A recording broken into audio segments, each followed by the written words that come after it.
एक वक्त था जब बड़ी बड़ी कंपनियों को भारी भरकम फिजिकल सर्वर्स पर ना जाने कितने लाखों रुपए खर्च करने पड़ते थे। बड़ा मुश्किल था वो सेटअप। लेकिन फिर इंटरनेट के रेवोल्यूशन ने क्लाउड कंप्यूटिंग का एक ऐसा डायनामिक मॉडल दिया जिसने पूरे आईटी इंफ्रास्ट्रक्चर की दुनिया ही बदल कर रख दी। आज के इस एक्सप्लेनर में हम क्लाउड सर्विस और डिप्लॉयमेंट मॉडल्स के हर एक पहलू को बिल्कुल डिटेल में डिकोड करने वाले हैं। आज के इस विश्लेषण का एजेंडा बहुत ही क्लियर है। सबसे पहले हम क्लाउड कंप्यूटिंग पैराडाइम को समझेंगे, फिर क्लाउड सर्विस मॉडल्स को एक्सप्लोर करेंगे, उसके बाद core cloud deployment models, hybrid और स्पेशलाइज्ड क्लाउड पर बात करेंगे, और आखिर में इन सभी मॉडल्स को एक दूसरे के साथ कंपेयर करेंगे। चलिए शुरू करते हैं। तो सबसे पहले आते हैं हमारे पहले सेक्शन पर, the cloud computing paradigm redefining infrastructure. आइए देखते हैं कि ये आईटी इंफ्रास्ट्रक्चर को आखिर कैसे नए सिरे से डिफाइन कर रहा है।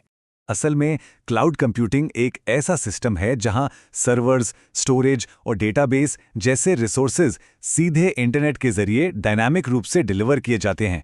यानी अब किसी भी कंपनी को अपने ऑफिस में बड़े बड़े सर्वर्स लगाकर ऑन प्रेमाइसेस इंफ्रास्ट्रक्चर पर भारी इन्वेस्ट करने की बिल्कुल ज़रूरत नहीं है। इसका सीधा सा मतलब है लागत में भारी कमी और ज़रूरत के हिसाब से ज़बरदस्त स्केलेबिलिटी। अब क्लाउड को सही मायने में समझना है ना, तो इसके दो अलग अलग नज़रिए हैं। एक तरह से कहें तो दो लेंसेज हैं। पहला लेंस है सर्विस मॉडल्स, जो ये तय करता है कि आखिर किस तरह की सर्विस डिलीवर की जा रही है, और दूसरा लेंस है डिप्लॉयमेंट मॉडल्स, जो हमें ये बताता है कि वो इंफ्रास्ट्रक्चर असल में कहाँ और कैसे होस्ट किया गया है। इन्हीं दो लेंसेज के जरिए हम आगे बढ़ेंगे। खैर, अब चलते हैं सेक्शन 2 की तरफ, exploring cloud service models, the ladder of abstraction. यहां हम अपने पहले लेंस का इस्तेमाल करेंगे और देखेंगे कि मैनेजमेंट की कितनी जिम्मेदारी किस पर है।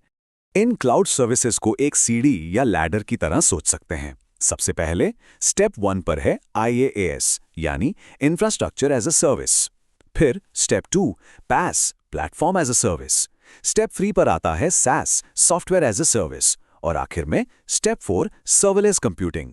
जैसे जैसे हम इस सीढ़ी पर ऊपर चढ़ते जाते हैं, यूजर के लिए मैनेजमेंट का बोझ कम होता जाता है और प्रोवाइडर की जिम्मेदारी उतनी ही बढ़ती जाती है।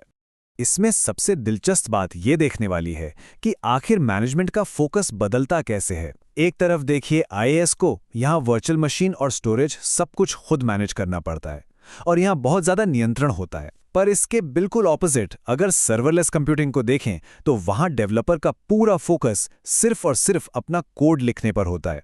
बाकी रिसोर्सेज कब और कितने बढ़ाने हैं, ये क्लाउड खुद ब खुद हैंडल कर लेता है, एकदम सीमलेस। आइए आगे बढ़ते हैं और आते हैं सेक्शन 3 पर, core cloud deployment models, where infrastructure lives. Service क्या मिल रही है ये तो हमने समझ लिया, पर अब देखना यह है कि ये वास्तव में होस्ट कहाँ होती हैं। तो शुरुआत करते हैं पब्लिक क्लाउड से। सीधे शब्दों में कहें तो ये वो इंफ्रास्ट्रक्चर है जिसे थर्ड पार्टी प्रोवाइडर्स मैनेज करते हैं और इंटरनेट के जरिए कई यूजर्स को एक साथ अपनी सर्विस देते हैं। इसका बिल बिल्कुल वैसे ही आता है जैसे हम बिजली का बिल देते हैं, पे एज यू गो मॉडल पर। इसकी मुख्य विशेषता मल्टी टेनेंसी है, जहां कई लोग एक ही बुनियादी ढांचे को शेयर करते हैं। ये छोटे एंटरप्राइजेस के लिए तो बिल्कुल परफेक्ट है। पर देखिए, हर नई टेक्नोलॉजी के अपने कुछ ट्रेड ऑफ्स तो होते ही हैं। एक तरफ तो पब्लिक क्लाउड डिमांड के हिसाब से रिसोर्सेज को तुरंत स्केल कर देता है और हार्डवेयर का खर्च बचा लेता है, पर दूसरी तरफ क्योंकि ये एक शेयर्ड इंफ्रास्ट्रक्चर है तो डेटा ब्रीच का खतरा थोड़ा बढ़ जाता है। और क्योंकि डेटा किसी थर्ड पार्टी प्रोवाइडर के पास है तो ट्रस्ट, ओनरशिप और पारदर्शिता को लेकर चिंताएं हमेशा बनी रहती हैं। अब इसके बिल्कुल विपरीत आता है प्राइवेट क्लाउड। ये एक ऐसा इंफ्रास्ट्रक्चर है जो पूरी तरह से किसी एक ही एंटरप्राइज के लिए डेडिकेटेड होता है, एकदम आइसोलेटेड। इसमें सबसे खास बात यह है कि डेटा कभी भी उस निजी ढांचे से बाहर नहीं जाता और इसकी बिलिंग पे एज यू गो की बजाय विभागों के हिसाब से आनुपातिक रूप से की जा सकती है। इसका यही आइसोलेटेड नेचर इसे बाकियों से बिल्कुल अलग बनाता है। इस प्राइवेट क्लाउड का सबसे बड़ा फायदा यह है कि यह कस्टमर डेटा की सुरक्षा की 100% गारंटी देता है। पूरा कंट्रोल अपने हाथ में होने की वजह से डिजास्टर रिकवरी और थर्ड पार्टी कंप्लायंस बहुत आसान हो जाते हैं। लेकिन इसका एक बड़ा नुकसान भी है। ऐसे कॉम्प्लेक्स ढांचे को चलाने के लिए काफी ज्यादा खर्च आता है और अत्यधिक कुशल इंटरनल एक्सपर्ट्स की जरूरत पड़ती है। तो अगर हम इन दोनों कोर एनवायरनमेंट्स की आपस में तुलना करें, एक तरफ है पब्लिक क्लाउड जो शेयर्ड मल्टी टेनेंट है, सस्ता है पर कंट्रोल और विजिबिलिटी कम देता है, और दूसरी तरफ है प्राइवेट क्लाउड जो एक पूरी तरह से डेडिकेटेड ढांचा है जहां कंप्लायंस और सुरक्षा तो बेहतरीन है पर उसे मैनेज करने के लिए तगड़ी इंटरनल एक्सपर्टीज चाहिए। सीधी सी बात है, ये सुरक्षा, लागत और नियंत्रण के बीच संतुलन बनाने का खेल है। और अब बात करते हैं एक बिल्कुल ही अनोखे मिडिल ग्राउंड की, कम्युनिटी क्लाउड।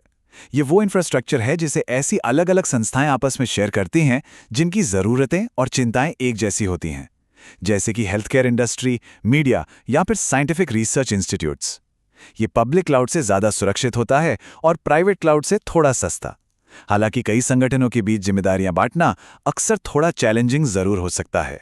चलिए आगे बढ़ते हैं अपने चौथे सेक्शन की तरफ, hybrid and specialised clouds, combining forces.